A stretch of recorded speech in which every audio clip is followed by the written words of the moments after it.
Wow, super mapagbigay na po si Infinix ngayon. Guys, ito sa loob ng box, first time lang po to nangyari kay Infinix. Sobrang daming kasama. Unang bungad pa lang, meron ka ng Infinix stylus. Hindi chuchu, advanced po yan. Freebie na yun. May freebie pa siyang keyboard na casing na rin. High quality pa. Tapos sa loob, ito na mismo yung tablet. At sa loob, may kasama pa siyang casing. Separate pa. So, tatlo ang kanyang freebie sa loob ng box na to. This is the Infinix XPad 20 Pro. At oo, lahat po yan ay kasama sa isang package lang. This is the 3-in-1 tablet, keyboard, pencil, computing device. Bakit ganito nakarami ang binibigay ni Infinix ngayon? At yung tablet mismo, malupit yung specs, 8,000 mAh, naka 90Hz refresh rate pen display, 2K resolution po yan. Wi-Fi plus 4G LTE pa nga. Pwede kang tumawag, pwede kang magkaroon ng data dito. At AI-powered na rin po siya. So meaning, kung ano yung pwede mong gawin sa laptop mo, like meron kang co-pilot, pwede ka magpatulong sa AI para sagutin ang kahit anong mga problems mo sa school, sa work. It can make your life easier. And it's all free.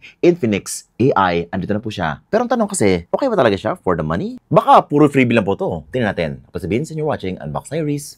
Woohoo! Well, actually, tinanggal ko na agad siya sa main box niya para makita nyo na agad yung mga items. Ito na po yun. 3-in-1 na po yan. Una-una is yung kanyang stylus. It actually looks like a Apple Pencil. This is the X Pencil 20. Ayan po siya. Huh! There you go.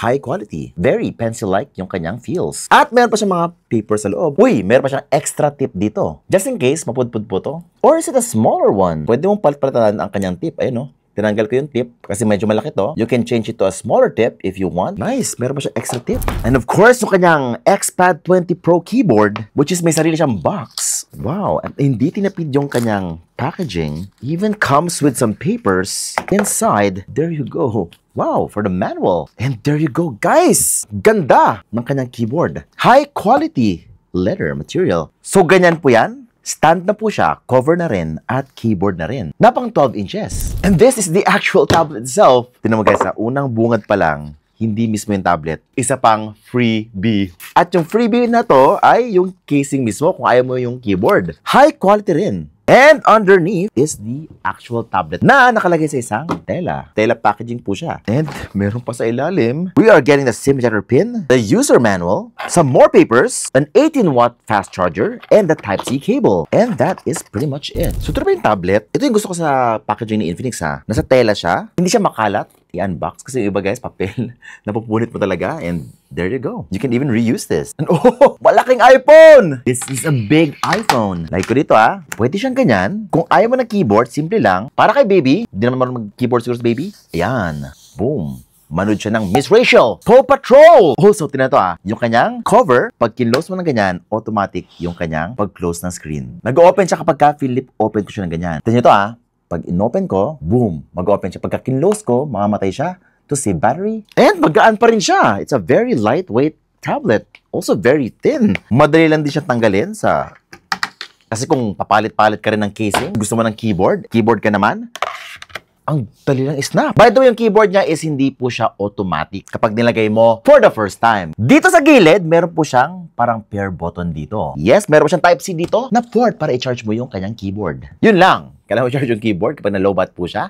Hindi siya katulad na may ibang tablet, no? Kapag kinonect mo siya sa tablet, yung tablet mismo charge yung keyboard. Pero kasi yung mga ibang tablet, sobrang mahal naman nun. You get what you pay for. Pero I'm so impressed. Wala akong sabi guys, for the price of 10,000 pesos, this is just too much. Kapag na-connect mo na siya, para na po siyang laptop experience. Pwede mo na i-control yung screen mo with the arrow keys. Open ko yung notes app ko. Pwede na mag-type ng mga notes dito. And yes, this is very much quicker. Ako kasi, yung iPad Pro ko, hindi ko na siya tinatanggal dito sa casing. So, madalas naka-keyboard talaga siya. Kasi nga, doon ako sanay. Mas mabilis ako mag-type doon.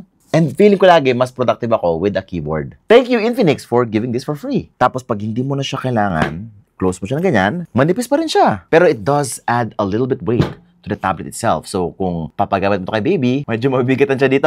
Pero kung ikaw naman mismo gagamit, no, I suggest na mag-keyboard ka na lang. By the looks of it, isa lang po yung angle na pwede mong gawin sa kanya. Ayan lang po siya. Hindi niya kaya mag-sobrang pababa ng ganyan without you covering the keyboard itself. Now, sabi ni Infinix, paper-like, pencil-like daw yung kanyang writing experience. sakto lang. You can draw anything you want here. May slight delay lang ako nakita. Ayun lang. But again, freebie na po to. Sa iba, mahal po to. Mga 3,000, 5,000 pesos sa ibang brand. Hindi siya kasing smooth or paper-like ng, alam mo na, kung sino. Si By the way, wala pala siyang magnet na charging sa gilid. Wala po. Hindi po siya nagmamagnet. You need to charge it. Yan, may Type-C po siya dyan na port. Pwede siya charge with a charger. Connects via Bluetooth. Siguro para sa akin, parang sobrang kompleto niya. So, if you want to give this as a gift para sa anak nyo, kung mahilig siya mag-drawing, nurture their skill early para mas mag-improve pa ang kanilang creativity. May not be perfect, pero it's a start. Siyempre, we have to start somewhere. By the way, pwede ka rin pala mag-control ng screen gamit yung stylus if you want para mas sophisticated, mas pro ang dating. Guys, multitasking is possible with this tablet kasi nga, pwede ka mag-split screen na parang ganyan. And as you can see, pwede magsulat on this side. Tapos ito naman, pwede ako mag-browse sa kabilang side. At ang smooth ng kanyang transition, pwede ka pa siyang adjust na parang ganyan para mas may space yung sa kabila. Pwede pa ang Facebook dito. Pero siguro, the best thing about this tablet is yung kanyang sheer size. 12 inches is quite big. 2K resolution, 90Hz refresh rate display po yan. Yun nga lang, hindi po siya AMOLED. So, yung brightness ay saktuhan lang po. Talagang pang indoor usage siya. I suggest na hindi mo siya gamitin sa outdoors na under direct sunlight, medyo mahirap kayo magbasa doon. But for dark places, sa isang kwarto kayo, nasa office kayo, no worries. At dahil malaki yung kanyang screen, marami kang pwedeng makita sa kanya. Marami kang pwedeng magawa sa kanya. Hindi ka cramped, hindi ka limited sa inyong viewing experience. Kasi alam nyo naman yan, kapag ka nag-work kayo sa cellphone nyo, writing email, playing games, watching video, parang ang liit masyado na screen. Especially dragging and drop files. With a bigger screen, mas madali po siya gawin kasi nga hindi po hirap yung kamay nyo or fingers nyo dahil yung mga icons ay mas malaki dito, mas malaki yung space to work with. Now, watching movies here is great kasi nga malaki yung screen, mas marami kayong pwede makita, mas malaki yung itsura ng mga characters, and the sound is quite huge. Apat po yung speakers niya, it's so immersive, may parang 360 effect po siya. For gaming as well, nako, ang laki-laki po tingnan halos lahat. Tapos sa YouTube naman, meron po siyang black bar sa gilid, pwede mo naman po siyang i-pinch to zoom ng konti para mas lumaki po yung kanyang itsura. Tapos high resolution pa siya, hindi po ganun ka-pixelated tingnan yung mga text dito. And it's very comfortable to look at the screen. Napansin ko, habang tumitingin ako ng matagal, hindi napapagod yung mata ko dito. Yun yung maganda na display, guys. Lalo na sa work, no? Kung matagal ka talaga nakatutok sa inyong display for hours and hours, tapos, syempre, delikado yun na kapag masakit yung mata nyo. This is a very safe, comfortable screen. Na 90Hz refresh rate, very smooth po yung galawan niya. Na very good din yung kanyang battery life. Oh, by the way, if you want to save a lot of battery life, I suggest, kung di naman talaga nag-work or gumagamit ng mga keyboard ganyan, and you want to maximize yung kanyang battery life, tagalin nyo to, tablet na lang. Pero with accessories, naku guys, matagal pa rin maubos yung kanyang battery life. This is actually very impressive kasi nga low power device lang po siya. I think mas mabilis pa maubos yung battery ng iPad ko. Now for gaming, syempre guys, medyo ibang way kung paano kami maglaro sa isang tablet kasi nga masyado siya malaki. And medyo mag-iba yung kung paano kayo mag-reach out doon sa mga buttons sa screen. So if nahirapan kayo, ilatag nyo na lang sa table and pag ganito na kayo maglaro ng parang ganyan. Para maabot nyo yung mga ibang buttons sa screen. Or may mga games naman dyan na nag-allow na mag-adjust ng mga buttons sa screen para pwede kayo maglaro whichever you want. Pwede ka pa rin maglaro ng ganyan. Pero nakakangalay guys. So medyo may bigat kasi kapag ka nakaangat siya ng ganyan. Mas maganda, nasa table na siya or nasa lap mo. So wait lang, buksan mo na yung Mobile Legends and wait, parang ang lakas masyado ng kanyang speaker. Woo! Guys, so nagugulat ako sa lakas ng speaker niya. But going back sa Mobile Legends, this is impressive as well. Yung kanyang graphics guys ay kakaiba. Ultra yung map. High frame rates, yes, hanggang 60 FPS lang po siya, pero pwede na yan. HD resolution, I was surprised na maganda yung graphics sa Mobile Legends. Although, medyo stretched out siya a bit na malaki po siya tingnan. Hindi mo siya tulad ni iPad, no? May mga border pa sa gilid. Ito, pagpasok mo sa game, talaga naka-stretch out lahat yung mga interface. Pero in-game naman, it looks so sharp. Looks very shiny. And maganda yung color. Ibang klase talaga pagka Infinix yung gamit mo sa Mobile Legends. Matindi yung optimization sa games. Sa HOK naman, ito po yung kanyang settings. It's not the highest settings na possible, pero pwede siya mag-ultra graphics, pero not the highest frame rates na available. And okay na naman din siya. Pretty much the same as Mobile Legends. Call of Duty, medium graphics lang guys, and high frame rates. All I can say is, okay naman yung kanyang performance. Very smooth naman po siya, pero it will not go up to 90 frames per second, 40, 30 frames per second, but everything just looks so big sa screen na to. Sa Genshin Impact naman, medyo mahirapan talaga siya dito na naka-lowest po siya, 60 FPS, pero umabot na siya mga 30 FPS, 40 FPS. Pero kapag may boss fight, guys, marami na nangyari sa screen, medyo nag-frame drop siya ng konti kapag ganun yung nangyari. Oh, by the way, yung Antutu benchmark pala niya.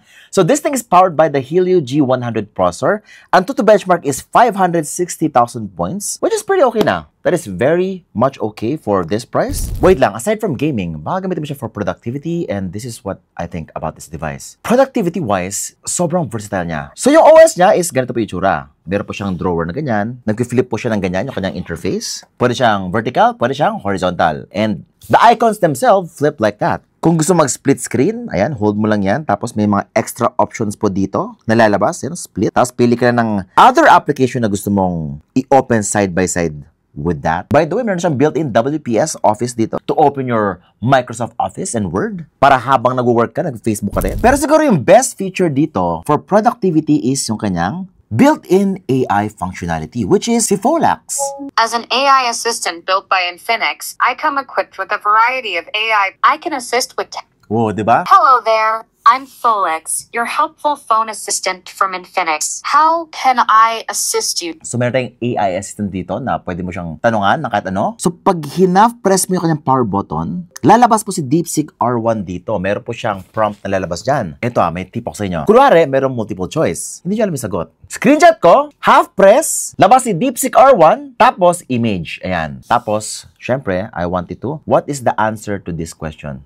Enter. And ibibigay na niya. This is so versatile. Parang naka-copilot. Alam niyo yung copilot sa PC? This is simply it. And wala pong bayad tong AI na to. Kasama na po siya dito. And it's as powerful as ChatGPT. You can even create images here. Meron po siyang image generator. Para kay ChatGPT rin, no? Or kay Google Gemini. O, di ba? Kaya niya mag-create ng sariling image. And I think AI chatbots such as ChatGPT, DeepSeek R1 are some of the best technology na pwede mo magamit ngayon to improve your productivity. Malaking tulong, malaking bagay to para sa research nyo, sa productivity nyo, para sa school nyo. Now, syempre, yung camera niya is saktuhan lang po. Meron tayong 8 megapixel camera sa likod at 5 megapixel sa harap. I don't recommend na mag-take ng mga photos dito for Instagram. Siguro, take ng photos dito for, identifying objects para sa AI, yung mga ganon. Or yung Wi-Fi router nyo. Ayun. Tapos yung selfie camera, pang zoom nyo, pang video call, mga ganun lang. Don't expect to match sa kanyang camera. Although mukha siyang iPhone sa likod. Oh, speak of design, syempre, yung itsura pala niya is ganito yung itsura niya. Napakagaan niya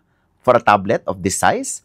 At sobrang nipis po niya. Kung ayaw mo ng mga accessories niya, gamitin mo na siya ng parang ganyan, pwede naman. Sobrang astig. Pero kasi ako, never ko talaga tinanggal yung iPad ko sa casing niya. And I think ganun din yung gagawin nyo for this gadget. So Vince, ang sabi mo kanina, 10K lang to. Yes, 10K lang po itong tablet to. 10,999 pesos yung pinakamura niya. 4128. Pero kung kulang pa yung RAM na yun, meron pa siyang 8256, 12,999 pesos only. But if you buy this early or online, the promo price for this thing is only 9,999 pesos for the 4128 and 11,999 pesos for the 8256. Go get mo na yan for the early bird price para less 1K pa. Madami ng freebies at syempre, usong-uso ni maraming freebies ngayon. Now for me, ang pinaka-value talaga nito is yung parang getting started with something na hindi mo nagagawa before. For example, yung drawing, kasi nga masyado siya mahal, Wacom, so expensive, Huawei MatePad, so expensive, iPad, ang mahal masyado. Kasi sa Pilipinas, guys, hindi tayo ganun ka mapera. And for a brand to give something as affordable as this one, na may stylus na, may keyboard pa, ang laking tulong sa atin. Especially sa mga students. What was not possible before is now possible simply because someone really cares. Do you think Infinix cares? Let me know, guys, in the comments below. Pero if you want something else, a different tablet, mas high-end pa dito, let me know din. At mag-subscribe ka lang. Hit the bell icon so that you don't miss any of my great content. Tapos sabihin sa inyo watching Unbox Diaries. Woohoo!